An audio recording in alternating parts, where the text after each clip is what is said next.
Hello mga Suki Labs! Kamusta po kayo? Magluluto na naman po ako ngayon ng hashu. Hashu, laham po ang tawag dito. Laham is karni po ng sheep. O dito po kasi kahit anong karni ang tawag po nila is laham.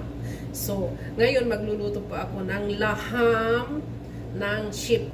Yung kambing po ba yan? So, ito po yung aking mga ingredients na naman. Malalaking hiwa lang siya. Yan, yung aking garlic, ang aking sibuyas na mahaba, yung dahon ng laurel. Ito po, cinnamon stick. At saka meron din po ako ditong hot chili. Meron din po akong kamatis. Ito po yung cloves, yung dahon. Ewan ko kung anong dahon to. Tapos pamintang buo po. So, ito po ang aking sahog ngayon. Ito naman po ang aking karne. Ayan. Ilalagay ko na po dito ang aking karne.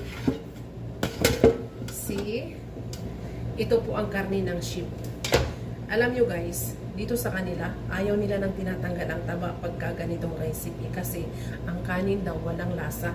So, isinasama ko po siya kasi yun ang request nila. At ito po, ilalagay ko na po dito lahat maliban lang sa hot chili kasi maluluro siya. Aanghang yung aking rice. And then, lalagyan ko po siya ng ilan ba ang kanin ko ngayon? 5 cups. So, 5 tablespoon din na asin. 2, 3, 4, 5. Lagay ko sa 6 ang aking rice kasi may mga bisita sila today. Tapos, ito po yung aking cooking oil. Tatansyahin ko lang. Ayan. So, pakukuluan ko na po siya guys. Ilalagay ko na po siya sa aking kalan.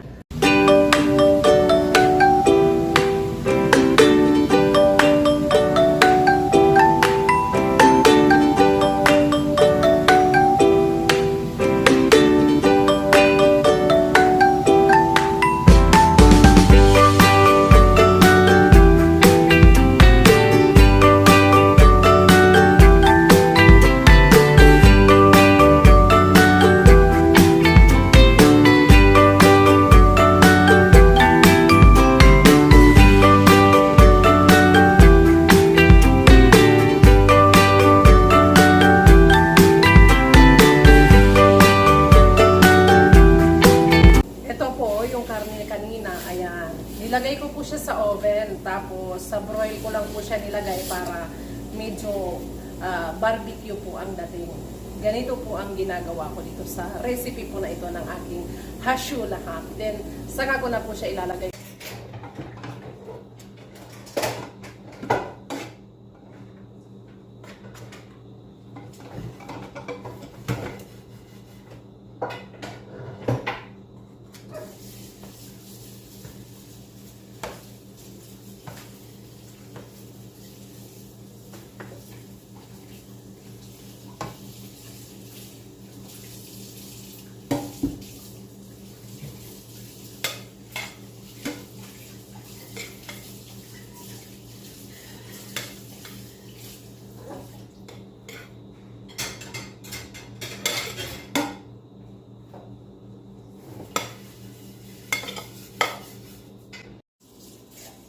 Ayan na po ang aking hashu laham for today. Naluto na po siya. So, ready to serve na po. Yan po ang aking recipe for today. Thank you for watching, guys.